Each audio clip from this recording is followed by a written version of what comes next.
Don't look at the TV screen. Yep. All right, folks. I'll wait till some folks join in. I think we have 4 here. Let's do an audio test. If anybody's here, let us know. Comment below. Throw something. Throw a thumbs up. We're testing a whole new DJI system here. All right. So this chat, I'm going to talk about the NRL Hunter match that we are going to be competing together as a team. This is Andrew Schreier. He is the owner of Thermal Suppressors. I'd like to introduce you to him. He's a really great friend of mine as well. I'm very excited to actually do this match with him. This will be my first NRL Hunter match. And my first too, actually. Yeah. So, the first Hunter match together as a team. And it's very similar setup to like a competition dynamics match. Obviously, if you guys have been watching my channel, me and Ray from the X-Ring channel have been teaming up for those matches.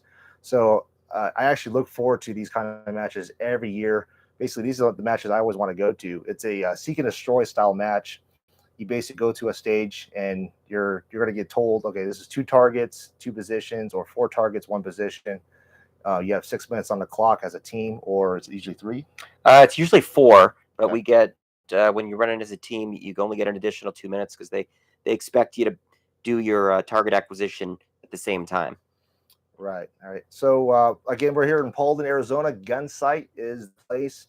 I've been here a couple times for PRS matches. It's a great venue. Ran very smooth, very, very safe. Rules here are no tolerance, no flagging. iPro is always required. EarPro is always required, as it always should be.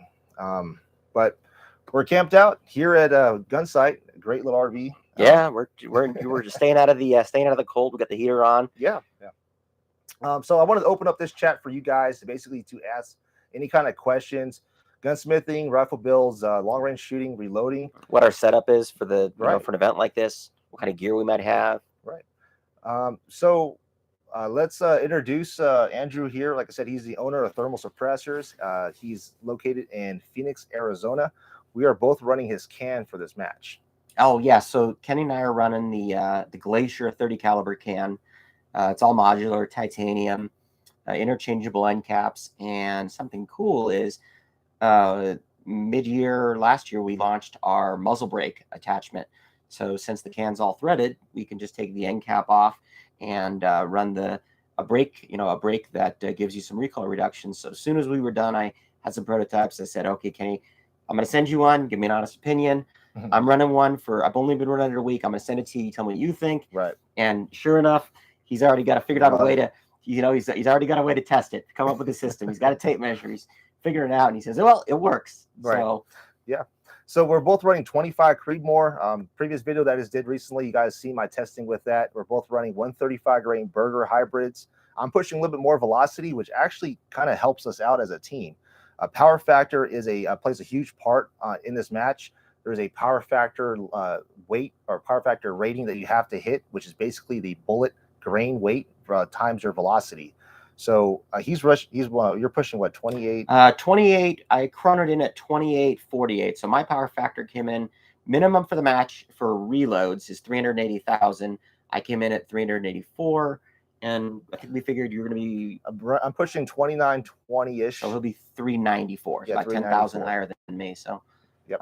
So you do have to, compared to some of the other shooting disciplines, they definitely, you don't want you out there gaming it with a 22 cal or 6 millimeter. Yeah, they want you to have to work a little bit. Yeah. So this match is basically aimed around hunting, and I've had the comment of, well, these are 14-pound, 15-pound rifles. That's not really a hunting rifle. There's all types of hunting out there. There's guys that basically pack their gear up into a tree stand or a stand that just sit there all day waiting for that elk or whatnot. So weight of a rifle really isn't that much of a factor. So I'm really glad that NRL Hunter Series recognizes lightweight division, heavyweight division, and they also have something called competition or open division, which that's what we're shooting. Yeah. So we're shooting the open, but they do have the lightweight is a 12-pound gun, and that's to shooting something with this kind of power factor out of a 12-pound gun, that's going to have a bit more recoil. Yeah. So it's going to be the real deal out there. So let's give a shout out who's here. We have Idaho Rogers. Thanks for joining, buddy. Yeah, he actually shot your can. Yeah, he came out here visiting me, and he shot the 8.6 blackout Oh yeah, with that can. Oh, is that thing quiet? Oh my gosh, yeah. He'll comment below. He'll let you know that thing was stupid quiet. Andy Armour, thanks for joining. He is from Australia. Baked by B. Oh, that's my wife. Oh, awesome. Oh, hi, honey. Hey, so I think we have 15 people on board. Looks like people are probably starting to show up. I know it's people just getting off work, so replay is going to be available. If you guys have any questions, throw a comment below. Richard's here, Lead Mining 44. Is it available on a silencer shop? We're a silencer shop dealers. So you can go to any silencer shop, any of your local FFLs that are silencer shop powered by. We are too. We can sell right through them. So you're gonna have to find it, and we transfer to any of those other silencer shop dealers. Yeah, absolutely. Skull, thanks for joining, brother. He's been a good follower of my channel for a while. Mike Duncan, what's up, man? Jillian's here. Yeah, we got my daughter. The whole family here. Yep, everyone's watching. Awesome. So we're not going to embarrass you too much. Oh, that's good. Yeah, I don't mind getting embarrassed here and there. All right. So let's go back to power factor. How it plays a factor here for this type of match, unlike the competition dynamics match, is that power factor could give you a slight competitive edge when you actually tie a stage with another team. They'll go off the higher power factor of that team. So having a high power factor is actually a benefit and also a caveat, because obviously higher power factor induces more recoil. Sure. And they've got a neat setup. So since I'm at 384,000, Kenny's at 394,000, the way the rules are written is it's not a combined power factor. It's whoever's gun had more power factor. Yeah, which I didn't know that. Neither did I until today, actually. Yeah, so it's kind of neat. I think Gunside, this is their second year hosting NRL. It is. It's really a good setup. Shout out to Josh Reeves and Mark Bean, our gentlemen who set this up. It's really well organized. Check-in was really well organized. Magneto Speed was they were sponsored the event. They actually had Magneto Speeds at the check-in for everyone to walk up and chrono everything. Right. And it was really cool for them. They had various questions and answers, and the Magneto Speed guys were really cool. Yeah, and you're also sponsoring this match too. One of the stages. We are. We're actually stage 1 sponsor. So we're going to be there at the beginning. So we're Thermal is gonna. If you guys come out and do this event next year, we donate a can. Yep. And the swag table at this match, it's good. Yeah. They've got Night Force, they've got Vortex, they've got Glass, they've got suppressors and jackets, and Leupold did a lot. Athlon, a lot of companies really. You're probably leaving with more value and stuff than you paid for your match entrance fee. Right. Yeah. And unfortunately, a lot of folks look at the prize table as their drive to do these matches. For us, we love just doing these. This is just fun for us, but the prize table is just an added benefit. But if you guys are wondering, how do these sponsored shooters or these professionals get this high-end gear? Most of the time it's because they win it from a prize table, and you're not going to get that gear and get it on the prize table unless you do these matches. So, yeah, I highly recommend us coming out here and try it. Doesn't matter if you have a stock Ruger American 6.5 Creedmoor. You can come out here and compete with the best. Yeah, I mean, you know what? It's not a gear race. You don't have to have. You'll see everything out here. I think you're going to see guys running factory Ruger precision rifles out here, and you're going to probably see guys out here with $12,000 Gunworks guns. You're going to see a little bit of everything. You can run kind of a minimalist setup. Or you can be like me and just grab all sorts of stuff, throw it to your back, and say, well, do we need it? Do we not? Yeah. So this match, what is a little bit different on this, how we're setting this up, is the fact that we're not clipping into the tripod. We're actually running either a game changer or a plate and putting a bag on top of it. That way we don't have to spend time clipping in and out of our tripods.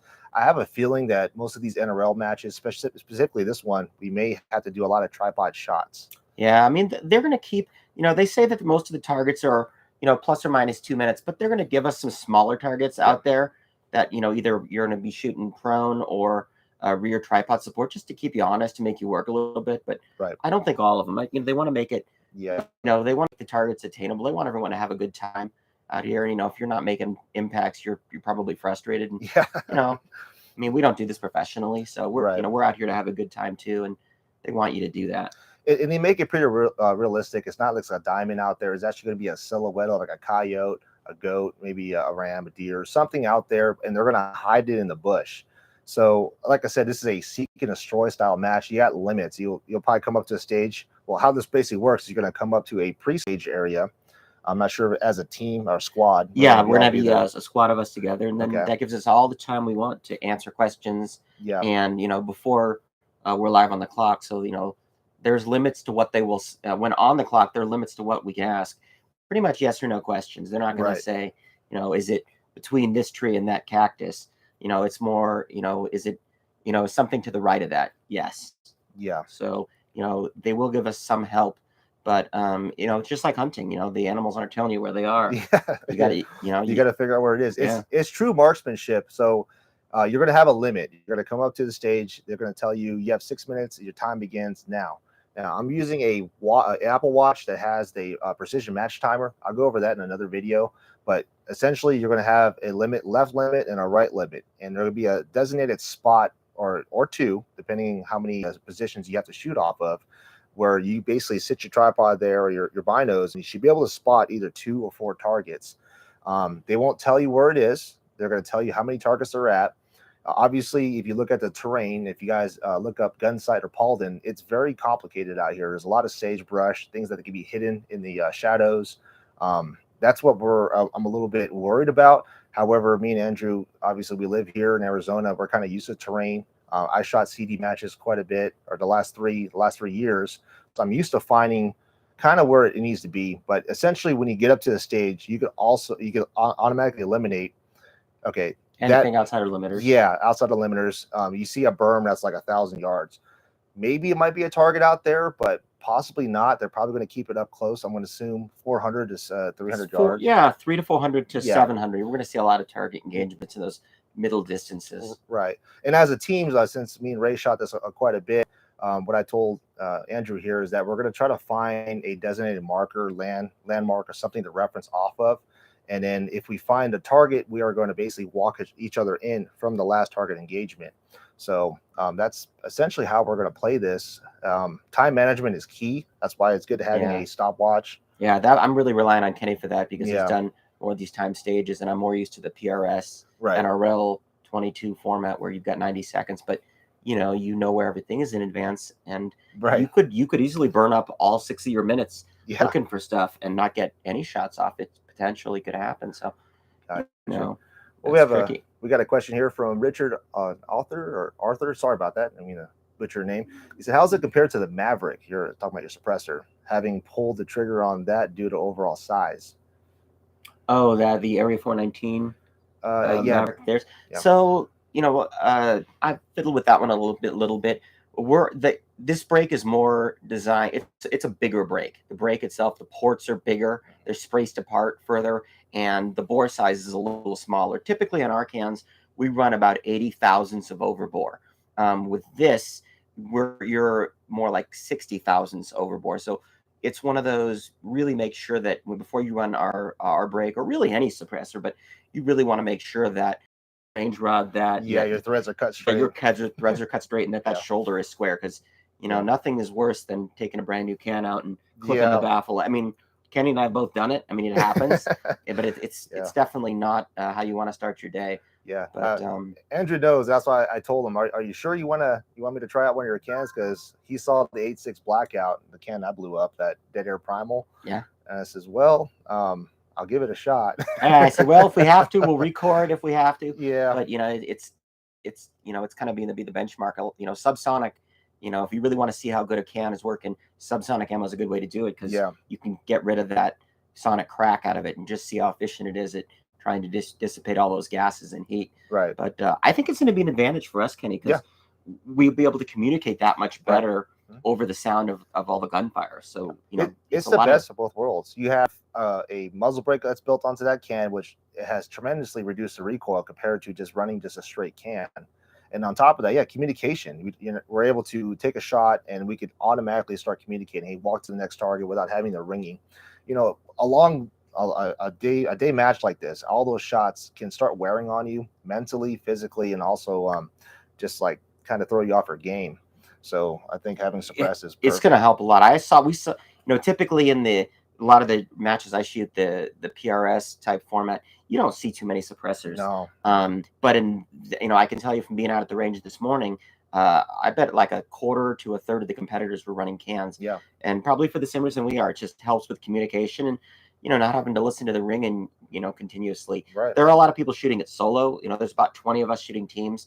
Everyone else is shooting a solo. But, I figure if this is supposed to mimic hunting, Yeah. you usually hunt with somebody else. Right. So, it's really that much more realistic because while one of us is shooting, the other one is on the glass. Right. So if Kenny's shooting or I'm shooting, we can help each other spot. We can help each other move gear. You're allowed to share gear. The only thing you're not allowed to share is your rifle itself. But all the other gear you can share throughout the day, just like you would if you were out hunting. Yeah. So, and I think if your rifle goes down or something, they may make an exception for that. I've heard of that happening.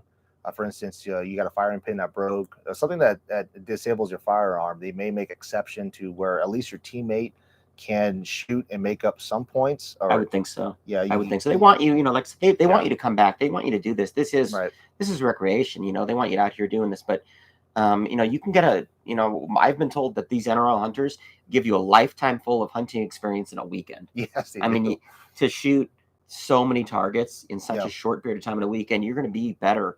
Yeah. Obviously they're not on the run. I haven't seen Steele run too much, but it's going to make you better. It's going to make you up better finding targets. It's going to tell you what stuff you do need and what stuff you don't need. If you're not an avid hunter, maybe you realize I didn't use this the whole time, but I sure could have used X, whatever that thing is. Yeah, absolutely. I think people are going to realize it's going to be good trial, or maybe you're going to hunt the following year, your first hunt. This would be a good trial run to tell you, how successful you think you'll be out there. Well, you nailed it on the head. Just want to say, hey, Jason Hunt, thanks for joining, and Chico Wise, I appreciate joining, and the Armor as well. I'll get to your question in a little bit. Going really, like I said, you hit the nail on the head. If you really want to test your gear or see what gear you need, this is the type of match to go into. I constantly on these CD matches I've seen, or these ruck style matches, I've seen binos fall off tripods. I've seen tripods fall. I've seen rifles fall off tripods. I've seen gear go down left to right. Weather, we're going to have rain possibly. For certain. Yeah, and I bet you the guys that do these reviews on scopes and stuff, they never consider having dew and moisture on actual front objective on a scope. That will really obscure your ability to look through the optic, and that's kind of where those lower end optics. And I always said, I've been somebody that's tested optics since shooting a $20 Amazon scope to a mile, and now shooting a couple grand, $1,000 worth of scopes. There is that advantage that these high-end optics have on the glass coatings that allows you to not have the fog, the moisture buildup, it just clarity on low light conditions. That's where that advantage comes into play, and these matches really will point that out. Yeah, I mean, I guarantee we're gonna get this stuff thrashed around a bit. Yeah, we'll be bumping optics on things. I mean, it's not a sterile environment out there. No, and you're working under pressure, and right. I mean, how well do these things hold to zero? And I mean, I am not running the most expensive. I'm running a pretty realistic setup on my gun. I'm running a Athlon Midas Tac, which is good scope. It's a good scope. Yeah. It's not a $2,000, $1,800 bonus or one of the super high ends, but I mean, it's a good scope. And I suspect that I've shot it with it before. It should hold a zero just fine. And I picked it because it's a little lighter. Right. You've got only a certain amount of weight you can run.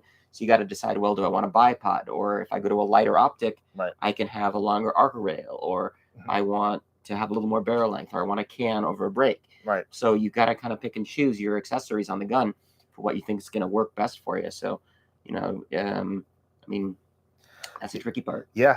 So with the weight limit factor we have here, you guys see my video. I'm running an H&T 26 chassis. That's basically why this rifle makes weight.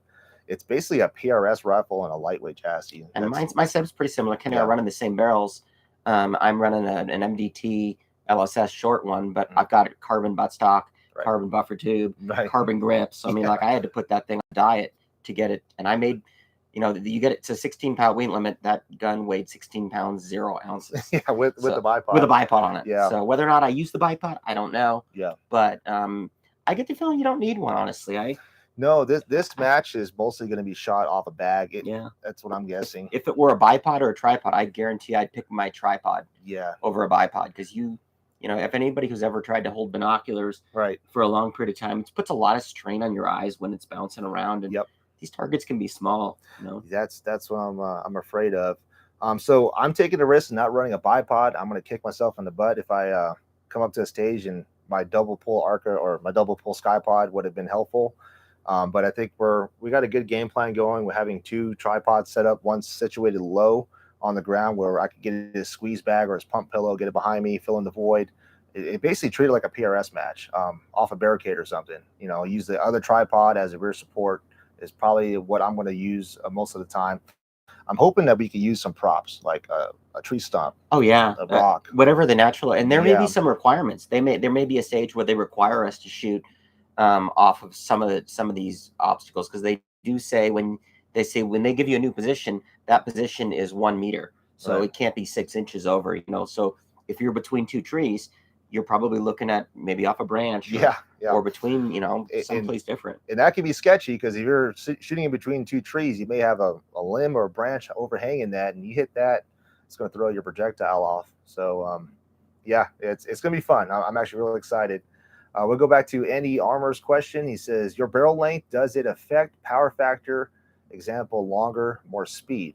And yes, barrel length, depending on the cartridge. There's some cartridges like the 22 long rifle or some of the 6mm that after a certain amount of length, there's diminishing returns.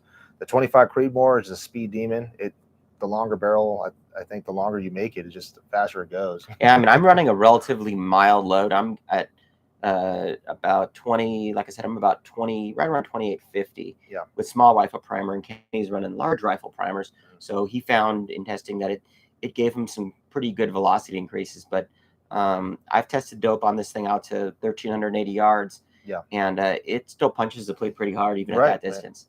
This goes to show that both these barrels are exactly the same. They were made by Crown Ridge Barrel Works. Anthony Ward, huge thank you for that. Absolutely, thing runs great. Yeah, he figured out the 25 Creedmoor. He had the reamer, and I said, you know what? I trust you. I always said it, that if you guys are looking for a pre-fit, check out Anthony Ward at Crown Ridge. He'll definitely square you away. So he made us these 2 barrels. They're identical in length. At first, I was running a pristine action. He's still running one. Obviously, with the last video, I had an issue with that, which we'll go over a summary on another video. They've been really great with me. I got mine's been running flawless. I got 2 rounds through it. It's got a nice feel to it. Nice action. So, but the thing about it is that they're both the same barrels. However, his performs better with a small rifle primer. I don't think you tested a large. I didn't, but I got SDs. Yeah, super low. My SDs were about 4. Yeah, so now still getting 11. And on my last video, I was showcasing how the carbon ring and the stability of 100 yards, and I tested it all the way out to 1,000, and I found that my large rifle primer just performed better. So that's the reason why I'm running large rifle primer versus the small. Yeah, and I have to say, I mean, Kenny's had some experience. The monster. This one specifically, can't speak to any of the other ones. It's pretty easy. It was pretty easy to do load development for. I tried it was like right away. 40 grains, 41 grains, 41 and a half. Honestly, they were all usable loads. Yeah. I don't think I got anything that was worse than about 3/4 of a minute. Yeah, it all stayed sub. So yeah, I mean, any of those would be solid performers. So, and I've spun up 25 Creedmoors in the past in Bartline barrels, Proof Research barrels, Douglas's, and the 135 grain bullet. I almost just gave up. I was like, this 135 grain are just completely picky. I hated it. So I was really glad that Anthony said he figured it out. And these Schillen ratchet barrels. Yeah, it's a Schillen barrel. That's all it is. It's a ratchet rifling or something with a Schillen. If you guys aren't aware, Schillen actually taper laps their barrel, so their bore starts larger from the chamber end, it gets smaller. We're talking 1 or 2 10 thou, if not less. But it is tapered to a certain extent. But I think the ratchet rifling is what making this thing perform. Yeah, I mean, I don't have a lot of experience with the cartridge. Yeah. But it is, and I've done load development on all sorts of different cartridges, and this was among the easier. Yeah, right away. I honestly, I could have, when Kenny said, "Yeah, give 41 grains of 4350 a try," and sure enough, right out of the box, it was, half a minute performance. Yeah, half a minute. These things did speed up. I know Kenny sped up. Mine sped up about 40 feet a second at the same load, so there was some break-in involved. This was interesting to see when I was breaking in my barrel. I always say that around 60 to 80 rounds, or 60 to 100 rounds, you'll see your barrel speed up. This one sped up twice. Now I went 60 to 80 rounds. That sped up about 20 or 40 FPS. I was like, oh great, I sped up. My barrel's broken in. Kept shooting it the next day, just having fun out there with my kids. and then it sped up again. I kept getting target or shots impacting well over the target. Went to re-chrono it, and I'm like, dude, I picked up another 50 FPS. That's pretty close to what I had. I shot a match over the weekend locally, my daughter and I, and she was spotting midway through the match, and she said, "You're 2 to 3 tenths high." Yeah. And I said, "Really? 2 to 3 tenths?" And then, sure enough, I chronoed it after, and I was, I started at 2840, and I was almost all the way up to 2885. Yeah. So I picked up some speed right around where Kenny said about 80. Yeah. Right around 80 rounds. It sped up some. So then I dropped the powder charge to get back into that node. Yep. Where it was real happy. So yeah, going back to the reloading, I'm always hesitant lately to get into reloading. It seems like every time I do some sort of reloading, people want to put comments, but obviously YouTube is being stupid about it too as well. What works for us may not work for you. Yeah, exactly. You take it with a grain of salt. Always start with safe loads. Right. Don't do something just because you read it online or you saw it on YouTube or we did it. Load developments. You always start from someplace safe because every gun's different.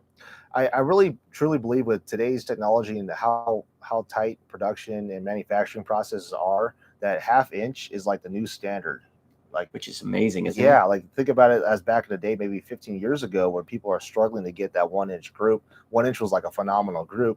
Half-inch is like what the 1-inch group was back in the day, and now people are pushing the 1/4-inch or sub-1/4-inch groups, just because of the new advancement in bullet technology, powder, primers, uniformity in brass. Now it's been really great.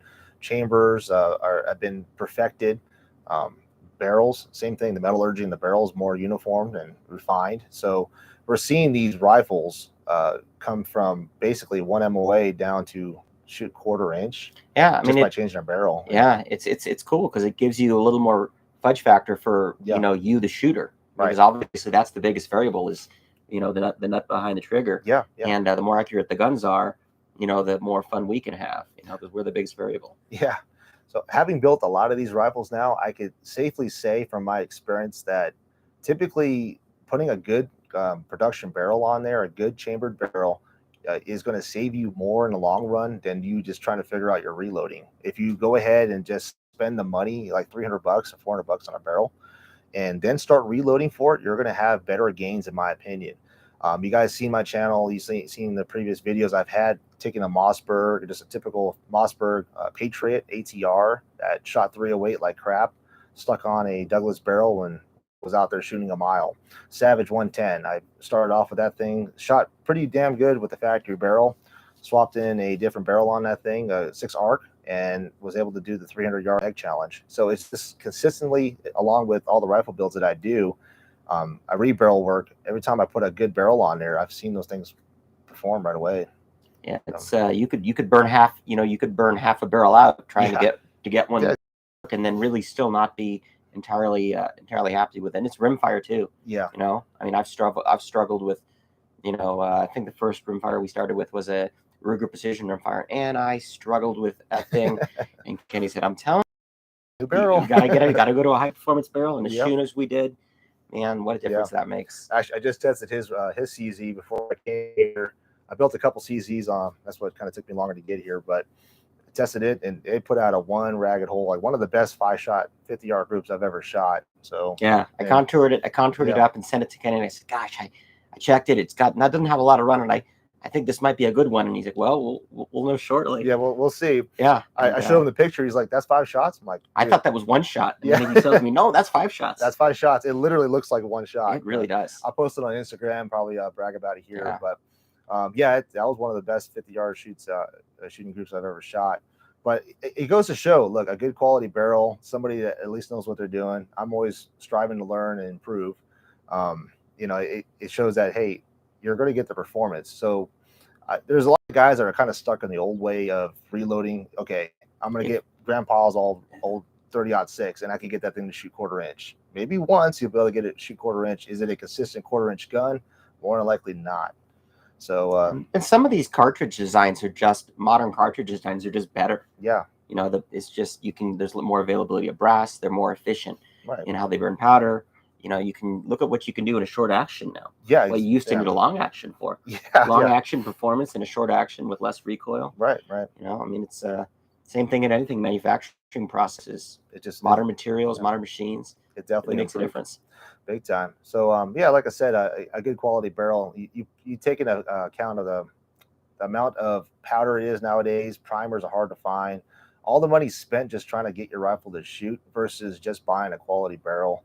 And I'm not just trying to promote my shop. Like I said, there's a lot of guys out there that make good quality pre-fits. I have consistently seen better improvement, more gain just swapping a good barrel in.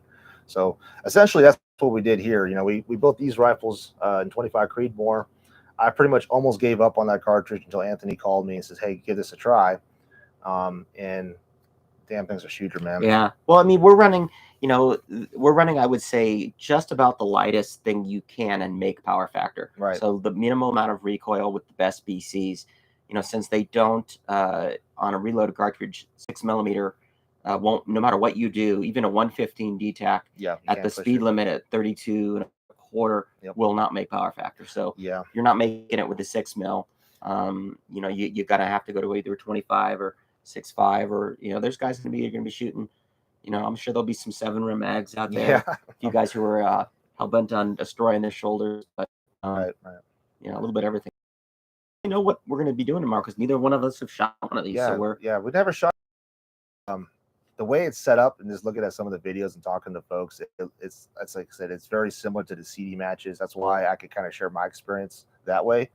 But the fact that we pretty much have good communication, already tell, and we already have a game plan. And if things go south, like I said, the main thing is to come out here and have fun. Like, hey, you got a lot of stages. It's 12 the first day and 6 the second day, so you got 18 stages. That's you're going to have some good stages and bad stages. Everyone does, right? But I'm sure once we kind of get our groove on and figure it out, like Kenny said before, time management's critical in these types of matches, and provided we can kind of keep to our time management, I think we're gonna do well. We're gonna have a good time, and there'll be some good competition out there. Absolutely. So you see if there's any is it Conservative Sniper Hunter? He's asking, what is the most popular cartridge in NRL Hunter matches? I'm going to say 6.5 Creedmoor. 6.5 Creedmoor. That's what I saw a lot of today. Yeah. So there's a benefit running 6.5 Creedmoor and actually factory production ammo, is that you actually can skip power factor. You don't have to make power factor using just factory ammo. So I'm assuming there's a lot of guys that they don't want to deal with reloading, which makes sense. There was a lot of boxed ammo out there today. Yeah, there's probably a lot of boxed ammo. So you skip the whole power factor part. However, that can hurt you, especially on a match like this where we possibly tie a stage. They're going to take account of the power factor. Yeah, they're still going to make you chrono, and because say we tie another team and they're running boxed ammo and their power factor is at 370,000. Well, we're if we tie, we win. Yeah. So I mean, obviously they've got maybe some less recoil, and I think the reason they've done that is just to make the ease of entry, right? Yeah. To get people out here to do this, because it is a relatively new sport. But I don't think they want to scare people off. They want people in with cartridges that they probably already have. Yeah, exactly. You can come out and shoot. A lot of guys will probably shoot a 308. Yeah, they have them. They're trying to base it off realism. NRL Hunter is, you go out there, go buy a box of Remington 7 mag or something, or ELD match, and go out and shoot an animal. So essentially what it is. So yeah, the fact that they're allowing just boxed ammo is great. Now there's always going to be somebody trying to game it. Oh yeah, I am sure there will be plenty of that out there. We might see some Sherman Wildcat cartridges out there. We'll see. I thought about it too, because I got 25 SST as well. I was like, get you all that extra speed right up against that speed limiter there. Yeah, if you guys actually run the ballistics of a 135 Burger Hybrid at 3,200 feet a second, it stays supersonic past a mile. Yeah, the wind. What wind? One wind, yeah. So that's in the works still. I think the next CD match, I may run that. I got to talk to Ray. I don't want to say it live what we're going to be doing, but other than that, I really want to open the door up to this live chat to any questions. If you guys have anything, we got 30 guys on here. I appreciate the thumbs up.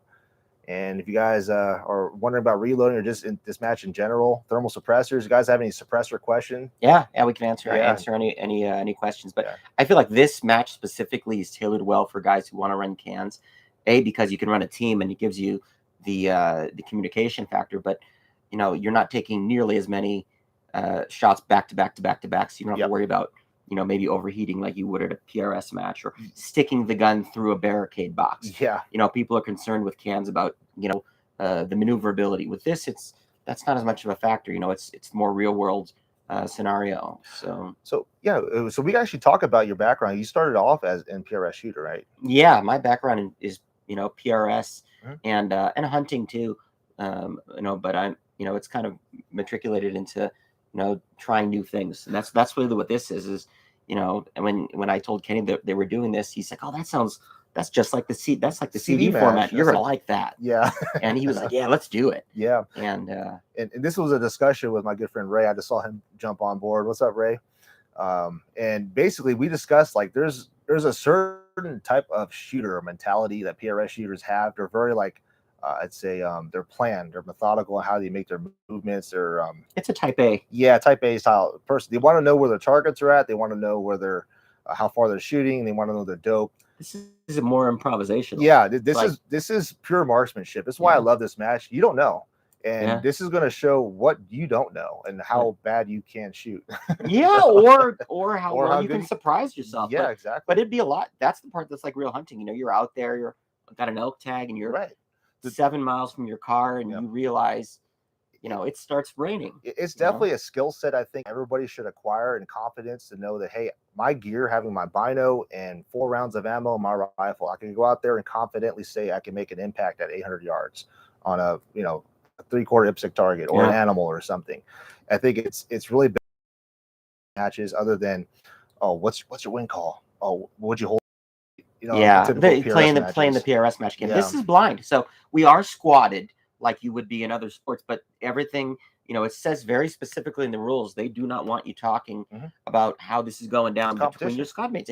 It's it is a competition, and it's designed to level the playing field. Yeah. For that, where you can, it's not like PRS where you can sit there and watch trace from 5 shooters in front of you and basically figure out your call, figure out the win call, and have it completely dialed. Yep. You can't watch the guys shooting in front of you or behind you. So yeah, and you're not knowing where the targets are. That's the main thing. I think a lot of people, when they're stressed under the clock and target acquisition is nailing down the time, that's where you're going to start seeing a lot of shooter mistake. A lot of bad error on shooter judgment, win calls, and whatnot.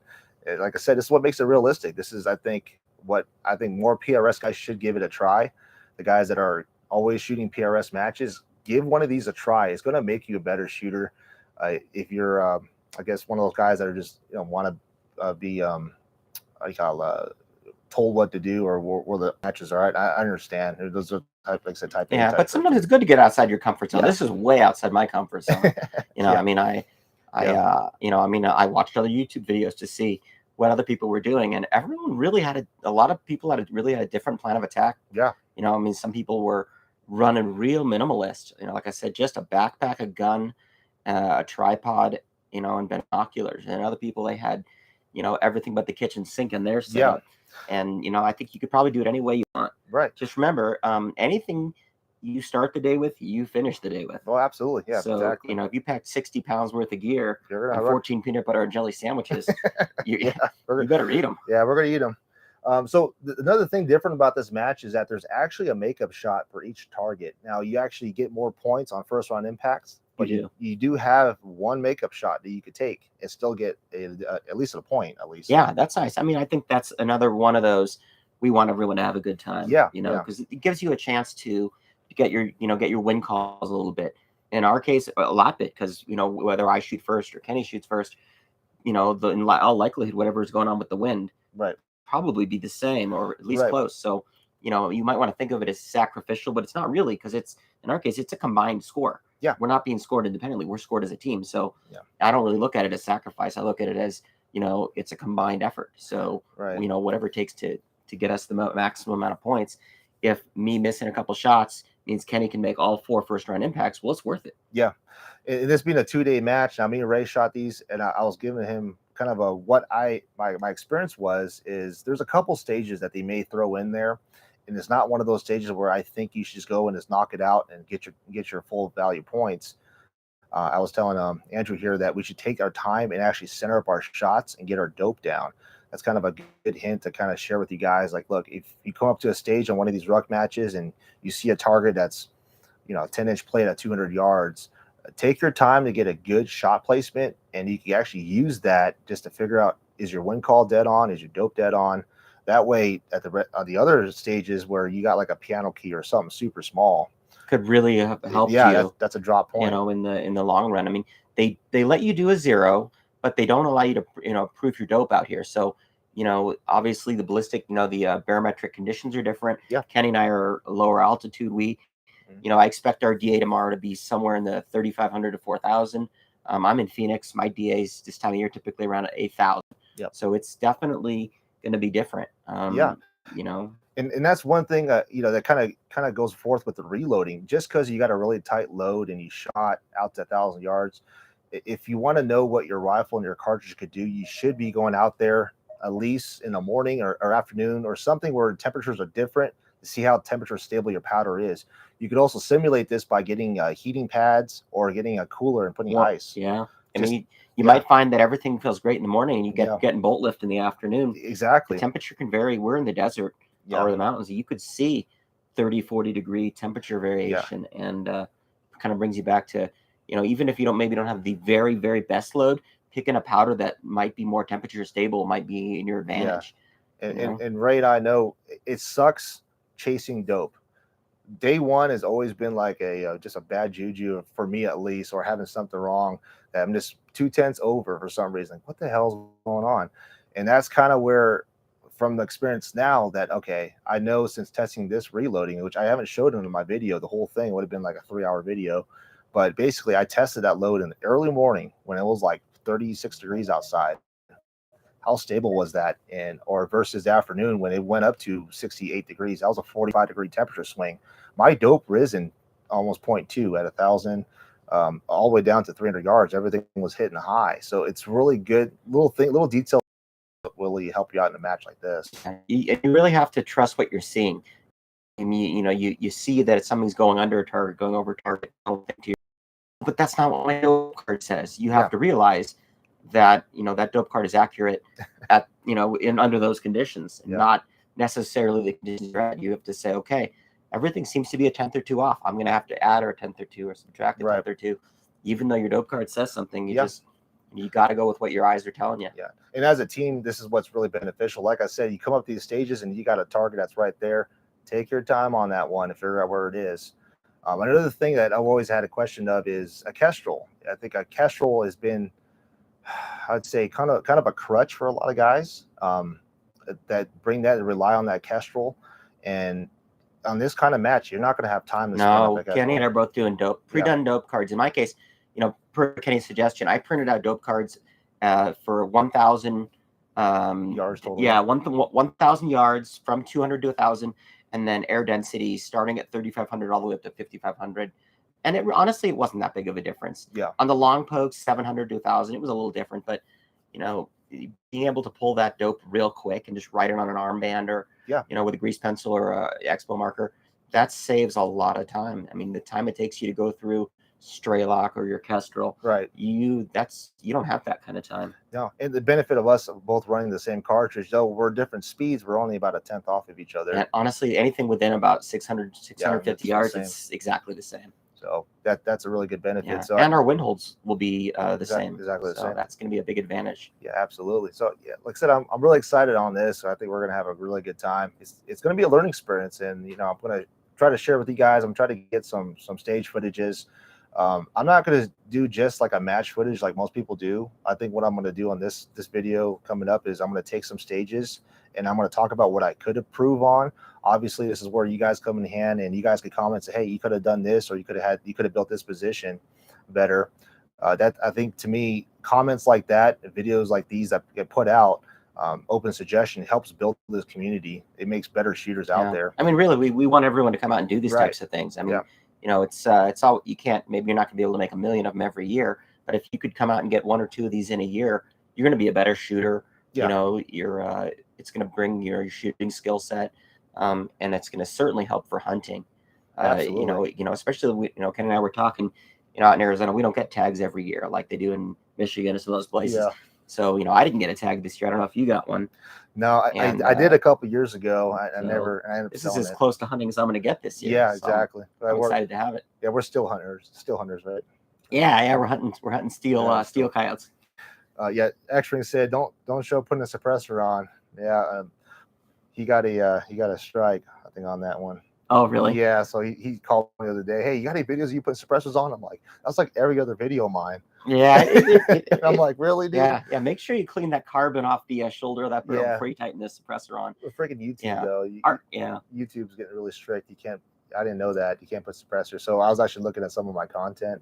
And really? That's okay. you can't, like, even ratcheting a suppressor on. That's it. They don't want to see that, huh? No, you can see him here on the video. I'm not going to touch. We're not touching anything. So. But our setups are pretty close. I'm running a direct thread. Kenny's running my MTQD. So I just the direct thread's a tad lighter. The MTQD is obviously the Morse taper quick disconnect's cool because you can move it from gun to gun to gun.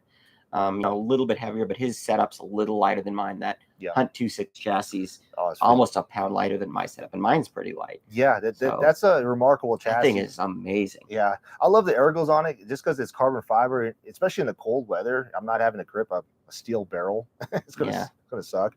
Which, by the way, is probably gonna be what, 30 tomorrow.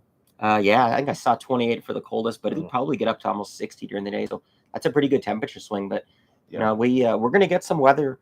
There was the prior week they measured wind gusts up to 28 miles an hour. Hopefully we don't have that. Right. But we could get a little rain, certainly. Maybe a little sleet out there. I'm kind of used to shooting in the rain now, and it kind of separates the boys from the men. Oh yeah. So when you're wearing your cold, you're ready. You're using your shirt to wipe your glass out. I mean, you get whatever it takes. Have an air duster. I actually brought an air duster this time, a little can air just in case. Smart, yeah. I got some of those little microfiber, little Zeiss wipes too. Yeah, Zeiss wipes. Yeah, that could come in handy. So let's see, what do you got? Skull. I do have an X-Ring hat. It's a dad hat, and I actually use it quite often. I just haven't put it on my video yet. Okay, so yeah, I just want to see if I missed any questions here. If you guys have any questions regarding anything. Obviously, I built a lot of rifles. 22 rimfire has been like 80% of my rifle builds this year. I have on the books. I think when I overlooked those 870 rifles. Yeah, well, the 22 long rifle is kind of like the mystery for gunsmiths, Yeah, I don't know what it is. There's not many, like, I guess, known 22 gunsmiths out there, or guys that are wanting to get into it. They're like scared. Yes, it is more tedious, in my opinion, about the chamber and the barrel. They're pretty sensitive. Very sensitive. I mean, anybody's ever shot 22. Yeah. Hell, I've seen my zero change. There's a reason we shoot a few strings before the matches start for some of these NR 22s. Things just randomly change on them. Zeros change. They're finicky. They can be finicky. But I will say that these higher end barrels that Kenny swaps to, they're not as picky on the ammo as some of these 22s are. Right. You might find a gun that only will shoot Center X or only shoot SK. Right. These some of these higher end aftermarket chamberings that Kenny does are a little less picky on ammo, and that's an advantage, especially when you can only find so much ammo right now. Right. And I think a lot of guys are jumping onto this 22 because it's just, like I said, it's easy to find ammo, but then it brings that crowd of, this is what needs to be done, or this is the best for the 22. And as a control freak for me and perfectionist, the one thing you can't control in the 22 is the ammo, besides lot testing. Yeah. So this is why I really love center fire, and I love these matches, because if you mess up, it's on you. You're reloading. It's your rifle. It's your shot. That's the buck stops here. Yeah. There's nothing to blame but yourself. So that's why I really love center fire. I've always been a center fire guy. I am getting more into the 22. It's helping my kids out get more into. Mine too. Yeah, she loves it. Jillian's doing great. Jillian's doing great. It's really a good way to get your kids. Right. The kids are recoil sensitive. They're plus there's a cost component. I mean, center fire is not cheap. Yeah, it costs, and you can learn almost everything with the exception of recoil management.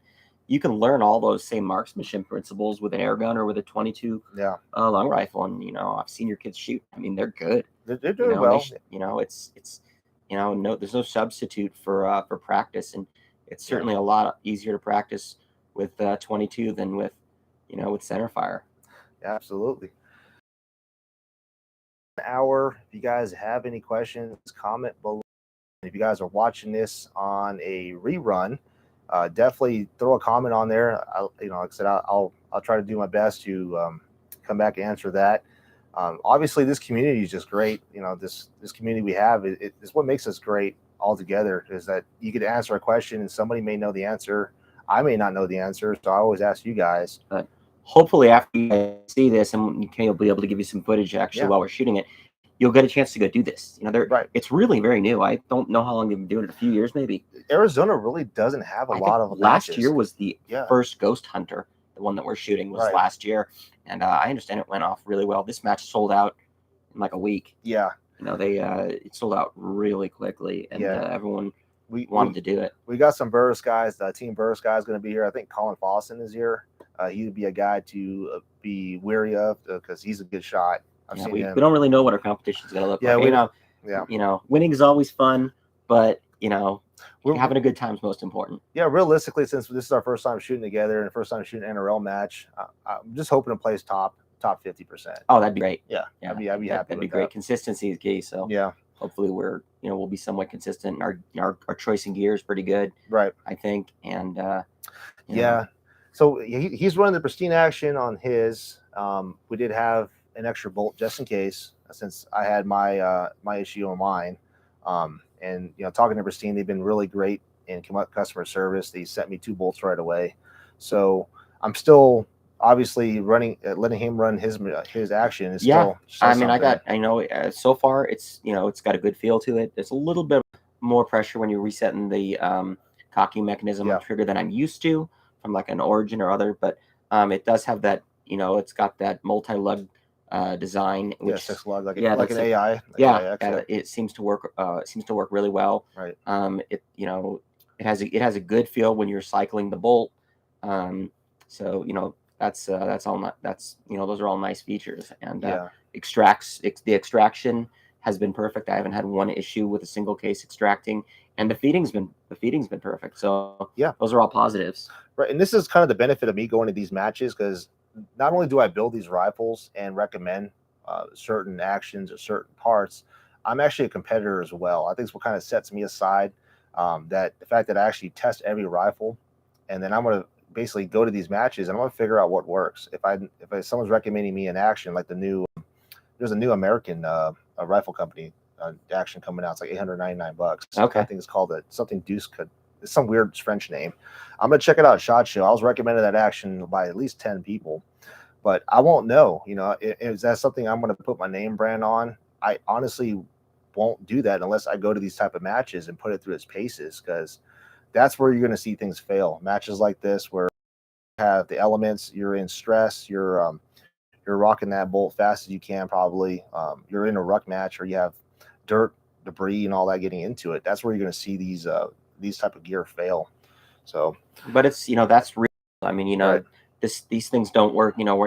Our testing's not in a vacuum. We're trying to see how these things function real world. We do the same thing with our suppressors. Yeah. When we tell you they're full out rated, it's because we run them through a machine gun. Yeah.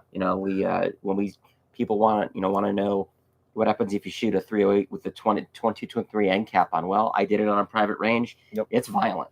Right. So, I mean, we as manufacturers and builders, you can't think of every possible scenario, but you try and think of as many of them as you can. Yeah. And there's no shortage for testing something. Well, here's a perfect scenario. The binos. A lot of guys run those ATNs, the 6 kilos, or the Vortex, but they have that middle like Arca rail attachment that screws onto the middle. That doesn't work on these. That's where the battery goes. Yeah, that's where the battery goes. However, what folks don't know is what happens when that tripod takes a spill and the bino goes down. Yeah. So that part that the actual matches to in the middle part is where all the adjustment is on the actual bino itself. So as soon as it takes a crash, your binos are toast. Yeah. So when you're looking to buy a piece of equipment, look at the manufacturers who are going to give you lifetime warranties. Yeah, exactly. I'm not going to say specifically. There are a number of them that do. Yeah. But I would, it's definitely something to consider. Is I've had that happen. I was at a match in the one I was at with you. Yeah, the win. Vegas, yeah, the win. And I had a brand new pair of binoculars, and they fell off in this 50-mile-an-hour wind, and it just crushed the eye cups. Yeah. And I sent them back, and they replaced them. Yeah. So that's why I prefer the Really Right Stuff, the clinch system that actually grapples over the actual lens itself, not on the middle. Because if it does take a spill, you're not gonna have a less of a chance of ruining those binos for good. You still got to get through the match. You got to get through the day. Yeah, there's so many of these ruck matches. These 2-day ruck matches, or just ruck matches in general, where I've seen you lose your binos, you're done. I mean, what are you going to do? For sure. I mean, they do allow at this match. They will allow spotter if the gun is flagged. They will let the spotter use the reticle on their gun as a spotting device, which is kind of cool. Because it would give us ideas of like the hash marks in the reticles might be a little bit of a help. Right. It's gonna go back to the old mil dot. Can you range your target with your mil dot? Because it's not. I don't think I can. Not on the time like that. Maybe one target, but plus, how good is your? It'd be nice if I know we're both used shooting range finding binoculars, so we can kind of compare. I mean, that could be the difference between making a shot and not. I mean, did I get that brush in front, or did I actually get the target? I mean, these a lot of variables out here, and I don't think you can think of all of them. The only way to do it is to come out and shoot one. Right, exactly. And then we know for the next time, but maybe at that point we'll be able to tell you guys, these are the places where we struggled, and these were the places where we excelled. Yeah, exactly. We have a question here about barrel length again. Andy Armour is asking, is there a barrel length that you use or preferred style of competitions, what he means. Since we are rucking these things, honestly, it's about comfortability and how well you could get in and out of either natural terrain, between trees or whatnot. If you have a 28-inch barrel with that's a lot. It's a long sword. I mean, can you proficiently grab your rifle, get on top of a tripod, hold that down? It really depends on what you're comfortable. Now I'm 6'2", so I could carry around a bigger rifle. I'm 5'6", so that'd probably be that'd be a challenge for me. Yeah. So that would be. Kenny went a little shorter on these barrels, 24s. Yeah. And that was probably a good call. You knew we'd have the speed, and I wouldn't want any extra length, honestly, with the can on there. Our Glacier 30 cal can's a 7.5-inch long can. It's like hucking around a 31-inch long barrel is what it looks like when it's on there. So, I mean, you can imagine it being even longer than that. That would be a lot. Yeah. So this is where, when I build these rifles, I always put emphasis on balance. And this is the reason why, because if you have a rifle that's front heavy and you put it up on a prop or something and you go grab your bag, or you got to do anything to adjust your position, you're fighting the rifle's mechanics. And that's not what you want to be doing. That's wasting a lot of time. First of all, it's going to throw you off your target acquisition. And it goes for pretty much all competition style sports. And know where your center of gravity is. Yeah, center of gravity is great. I mean, that's the reason that they use barricade stops. I'm running one for this match because the CG is about 3 inches in front of the magwell. Typically with my PRS guns, I get them to balance right at the magwell, right at the front of the magwell there. Right. And on this one, simply because we're running a pretty heavy contour on a pretty light setup, moves the CG forward. And absolutely. So the first thing I thought when we put it together was, man, I'm gonna have to run a barricade stop on this thing to get that CG where it needs to be. Yeah, exactly. So Conservative Sniper Heart, sorry brother, I didn't see that message. He asked, have you ever had a very accurate rifle that stopped shooting tight groups after checking everything on the system and found the bolt spring needed to be replaced? You bring up a really good point, and a lot of people, I believe, overlook this. There's a couple springs that should be changed yearly, and one of them is your firing pin spring. It actually sags over time, and as you know, ignition of your cartridge is what determines really low SD. So if you are trying to focus on those really tight groups, and you have, for instance, a 1970s Remington 700 that has never been changed, mom and pop or some gun plumber squared up that action, put a barrel on there, and you go out there to shoot it, and you're wondering why your shots are still all over the place or your SEs are high, more than likely your firing pin spring is probably sagged and is causing ignition issues. So what I found personally from reloading, and I'll share this with you guys, is primer seating depth actually does make a difference. If you take a measurement of a primer itself, like for instance, a large rifle primer, and it measures 32 thou, you do want to squish that anvil about a thou. So you could take a measurement with a seating depth gauge of your cases, and this is why I really recommend choosing high quality brass like Lapua, Alpha Munitions. We found out Alpha Munitions is doing great for us. Peterson brass is doing really great for me. And take a measurement of a handful of brass on the primer depth and see where it is, and compare that to your primers themselves. Can you sort primers as far as length? I've heard of guys doing that. It's a little bit more in the extreme of the precision side. You kind of got to weigh out factors here. Are you trying to shoot an Nats ass a 10 ring at 1,000 yards? F-class guys, bench press guys, they'll do that. They might do that. Yeah, or are you shooting an MOA target or 1.5 MOA target PRS? Realistically, what I always say is spend less time behind the reloading bench and more time downrange is what I've always said to folks. And reload realistically to that. So you don't need to do all this crazy OCD reloading. What we're shooting is probably 90% more than is necessary for the type of shooting we're doing. But it goes back to fundamentals, So kind of going on a tangent. But yeah, he's asking about the spring.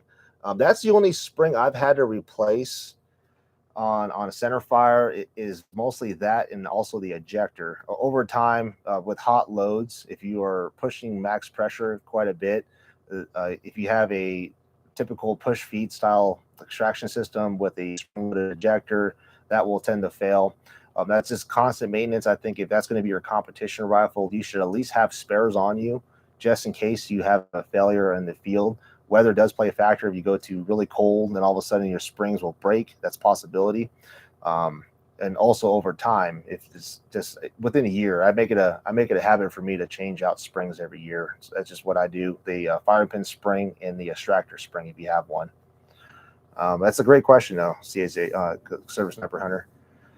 So yeah, going back to the reloading side is like I've been noticing myself to kind of even in Idaho Rogers can contest. My reloading has been a little bit less on the precision side of things and more towards basically loading for the type of shooting that I'm doing.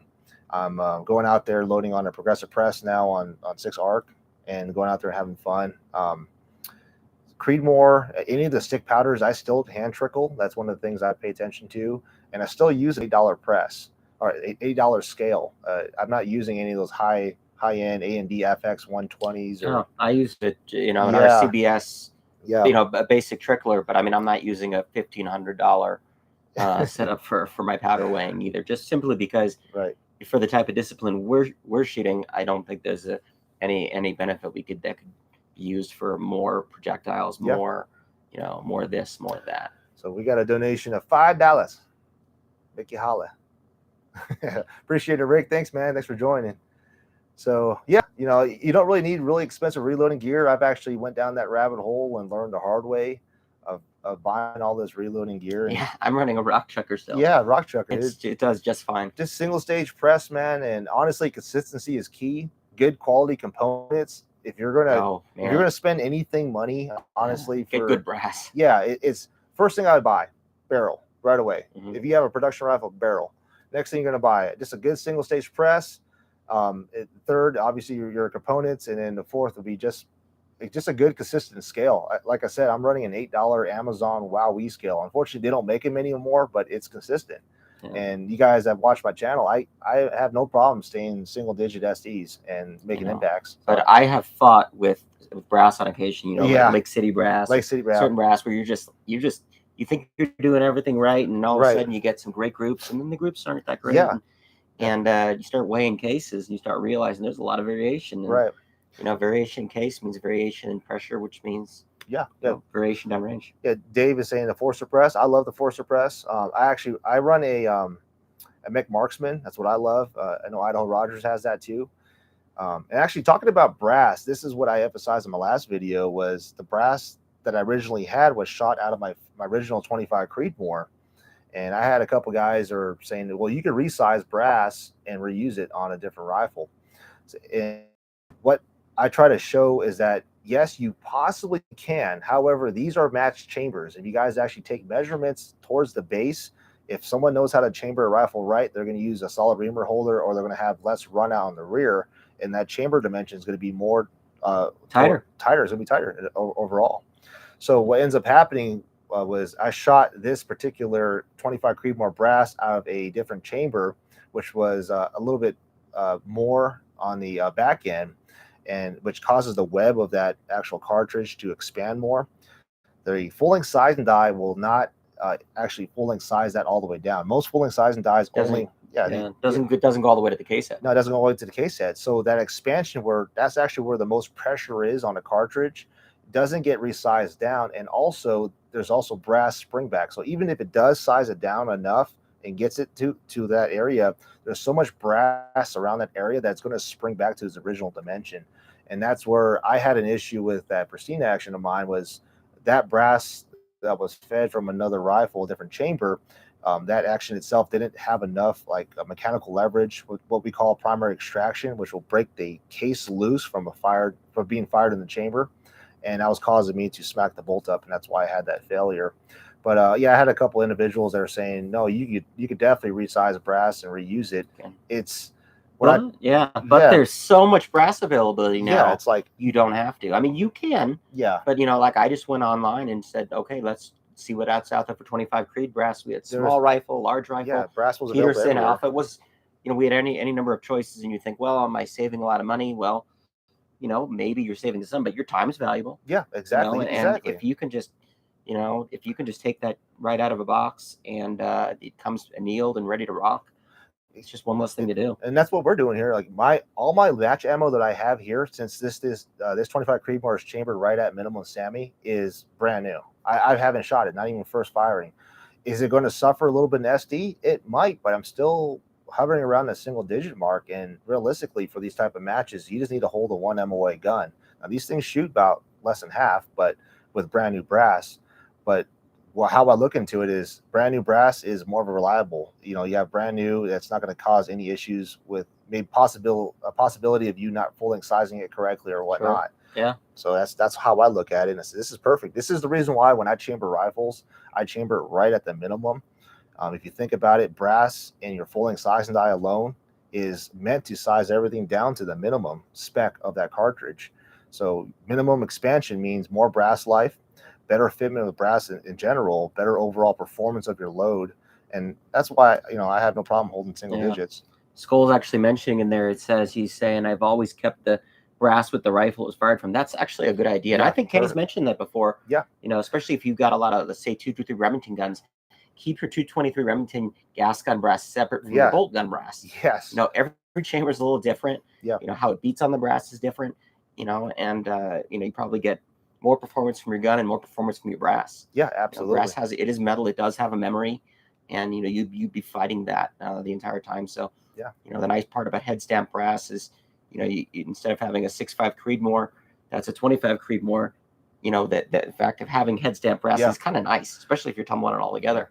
So Dave mentioned Alpha Brass and short action custom dies. Now I haven't played with short action custom dies, so I have no opinion on that. But I have been making my own reloading dies, and I think this is kind of where you can squeeze, if you're looking for ultimate precision, this is where you can squeeze that little bit of accuracy. This is actually what the F-class guys do. When they build a chamber or they have their gunsmith chamber up a rifle, they either will have a sizing reamer like I order, or they will have at least a way to make a reloading die that best fits that chamber. So they'll chamber cast that thing with Safe or something, or have a way to get the exact measurements of that chamber, and then they're going to make a custom die to full length size it. And what I've noticed building these dies is that when you full length size it with these custom dies, it feels like you're not sizing at all.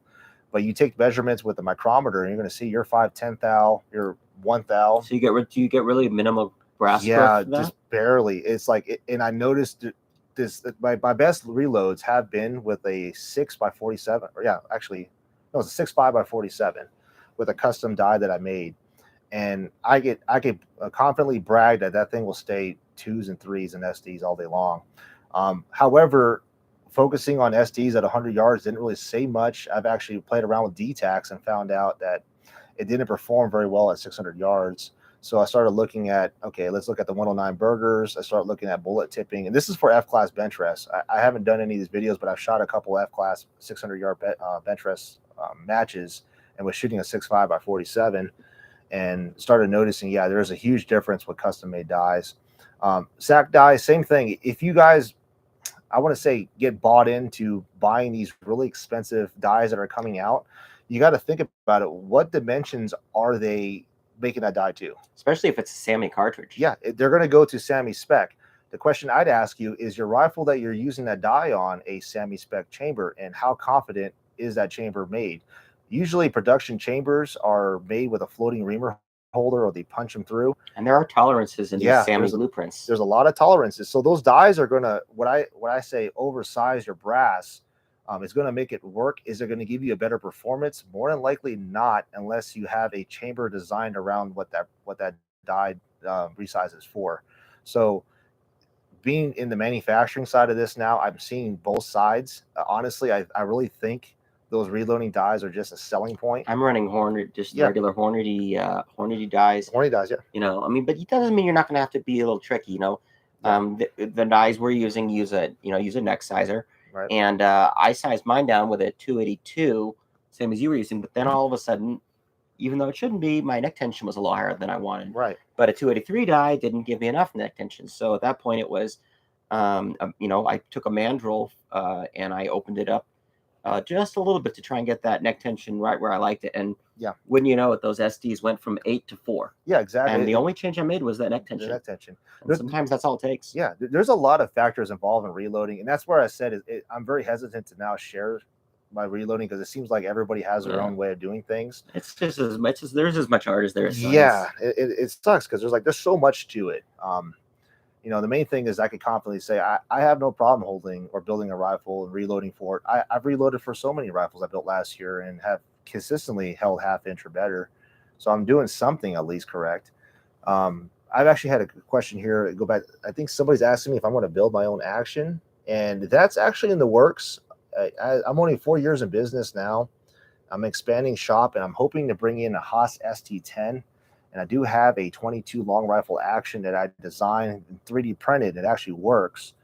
However, I'm just waiting, obviously, till I can get my feet feet wet with the CNC machines. Yeah, we got a few from there. Yeah, you got to be helping me with that. Well, that's what we do. Yeah. Dave Marr, Andrew, you know me from Pierre. Hey, what's going on, Dave? How are you? You got to come up here and shoot one of these. You're local. We haven't seen you for a while, but you'd love this. This is a lot of fun. Yeah. This is going to be a good time, good blast. Yeah. Actually, he brought it up at the 144. That's exactly what I shot in F class. Is 144, and I did use a David Tubb tipping tool, the nose ring, and I did get third place on that match.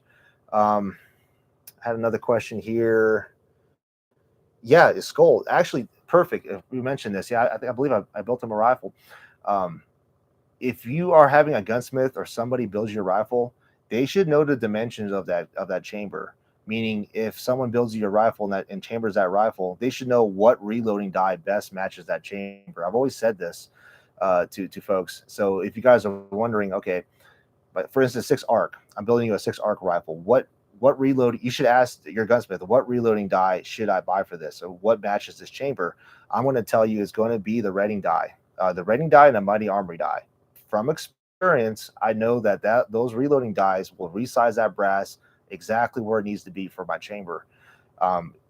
Folks ask me, what about the Hornady die? It's going to squeeze that brass more. Yeah. And I can tell you this because I did buy one initially, and I have to trim I lose 8 or 9 thou every time I trim that stuff down. Right. It's just squeezing that brass just a little more, and you don't get as much brass life out of it. So if you're wondering what die you should try, what you should first do is get a micrometer and take 3 measurements. One's going to be towards the case web, the base of the cartridge, where the most pressure is, the middle, and then towards the shoulder, and then resize that brass. And if you get more than 1.5 or 2 thou on any of those dimensions, that brass or that resizing die is actually oversizing your brass. Ideally, if you want the best fitment and the best performance for accuracy, we're talking bench rest versus PRS.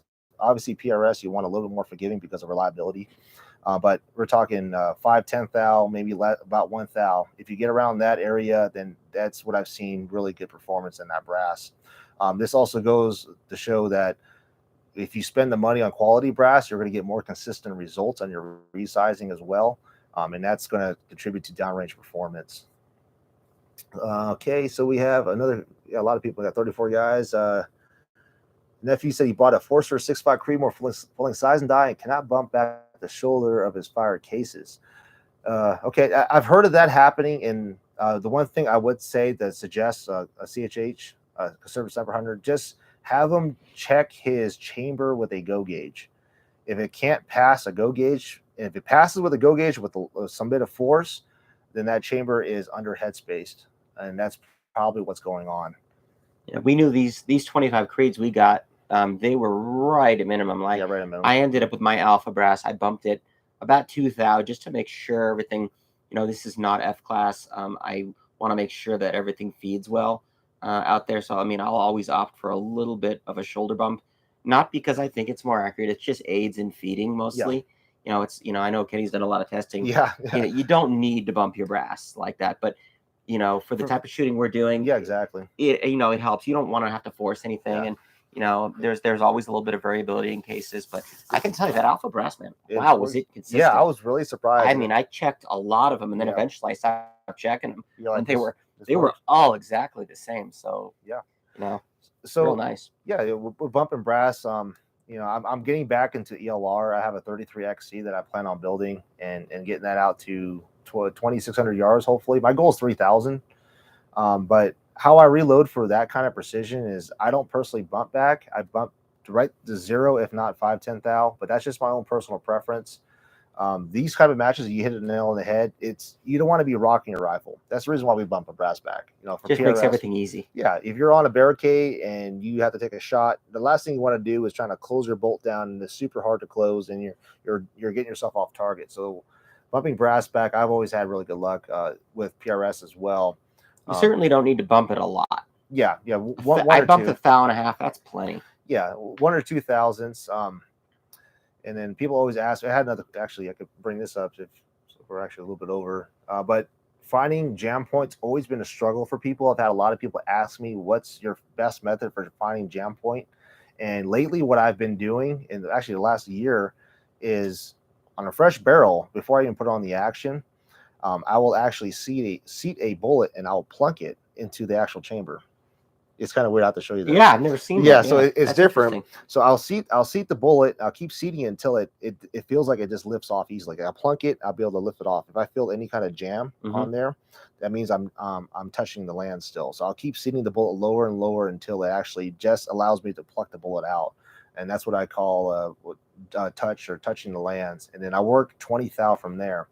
The Hornady headspace or Hornady case overall length gauge does work. That's the way I've been doing it. Yeah, which I've had really good luck with that too. But when you think you're bumping back or you're seating your bullets 20 thou, probably pressing that brass, switching that brass a little. Yeah, you're actually switching casing a little bit into the lands. Yeah. So what you thought 20 thou of jumping your lands are, you're more likely 30, or I would say you're more likely 10 thou or probably 5. Yeah, because that jacket's soft. Yeah, it is very soft. So having a wedge, you might notice. In fact, I've been finding really good luck around the 35 to 30 bullet jump, and from all the rifle cartridges that I've been building rifles for, this is what I do when I reload. I will go out to shoot for load development. I'll shoot until I find max load, and typically your high node is going to be 1 grain below your max. That's fine. Yeah, as a rule. So around 1 grain below your max, you'll find your high node. There's going to be a node before that, typically around about 2 grains less or a grain less, and I'll find your low node. Again, 100 yards is really, like I emphasized in my last video, it's not going to show you so much. You definitely want to proof your load out to 1,000 yards or whatever. Yeah, certainly for when you're going to go out to shoot a match like this, you can trust your ballistic solver, but that doesn't necessarily equate to the downrange performance that you think you need. Exactly. And I see what Dave's saying. Yeah, he's 40,000. Yeah, 40,000. And I found that, you hear people saying, oh, you got to be 37 thou or I've heard 34 thou. I found that most of these projectiles are not nearly, even Berger, which has a reputation of being sensitive, I found the windows to be much wider. 20 thousandths is not unheard of. No. What works at 30 probably will work at 42 or 43 or 45. You don't need to do seating depth. At least I don't do seating depth tests 2 or 3 thousandths at a time. It's just a waste of my time. Yeah. Conservative Sniper Hunter, you could actually just, it's rudimentary, but a file, dude. Just go ahead and file that thing down on that die. It's both dies are hardened steel, so you may have to get a grinder to it. To be honest, I would say it's kind of pink, but it's a way to get your reloading die to work. Something about game twist barrel. I had a small powered Ford. He's asking if manufacturers still make game twist barrels. I don't know of any at the moment, but I know there's still some out there. I believe if you call I like to say Shillin does. I'm not 100% sure, but I believe if you call Shillin and request a gain twist, they may be able to do that for you. I've actually had really good luck with gain twist barrels, specifically with paper patch lead projectiles. If you're into silhouette shooting, that's where gain twist really helps out.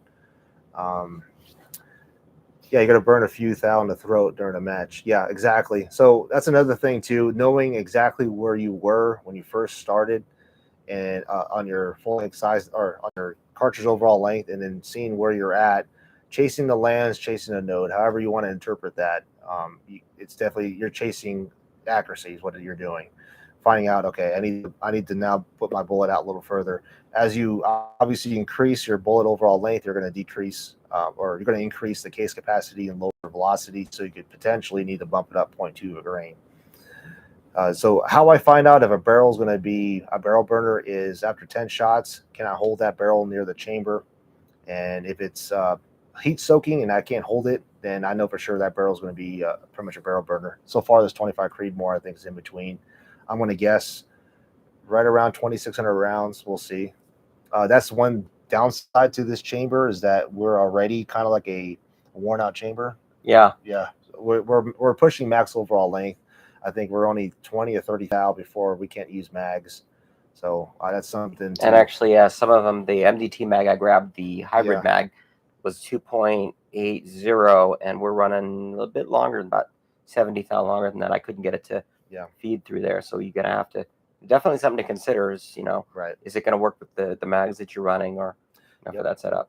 And then Dave's saying, you may find good groups at 20, but you might have more consistency at longer jump. I've seen them where they go both. I've seen burgers run well at 30,000 and 90,000s. Yeah, and we're talking like, okay, bench rest accuracy. There's a lot of guys that I know jam bullets like 5 or 10 thou in the lands, and again, that's going with the method that I've shared, which basically you're plunking a dummy round essentially into your I chamber. don't think you'd want to do that for the discipline we're doing. No. In case you've got to pull one, your time out of the stage, and you do have to move through these stages with the chamber flag, and if you've got to pull a round out, that's just asking for trouble. Yeah, so you don't want to do that.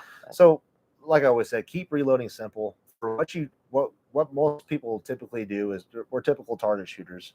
Unless you're in the F class or bench rest, there's no need to get so super OCD. Obviously, you want to be consistent with reloads, but there's no need to go on this crazy adventure of neck turning brass and doing all this crazy stuff. If you want to know how to get advantage of that, I explained that in a different video. But we're pushing hour to 30. Yeah, we got to get some shut eye here. Yeah, we do. I do want to appreciate you guys joining. If you guys have any questions, definitely comment below. I'm gonna do my best to answer those. And tomorrow's day one. Yeah, we'll let you guys know how it goes. About 24 hours from now, we'll know a lot more. Yeah, we got to be win readers. Yeah, for sure. We're gonna have some win. Oh yeah, it could be little, could be a lot. So absolutely. Well, folks, thanks for joining, guys. Like I said, man, wish us the best of luck. Like I said, it'll be our first match tomorrow on this NRL. Awesome. I think we're gonna do well. I think we're gonna have fun. Yep. Thanks for having me. Yeah, absolutely. It's a pleasure. This guy's been a really good friend of mine for about 2 years now. Yeah, a couple of years now. Yeah. So we'll get some footage downrange with you guys and share what's going on. And as always, y'all stay safe out there, and we'll see you in the next one. All right, we'll see you. Thanks for watching. All right. Oh, not ended yet. There we go.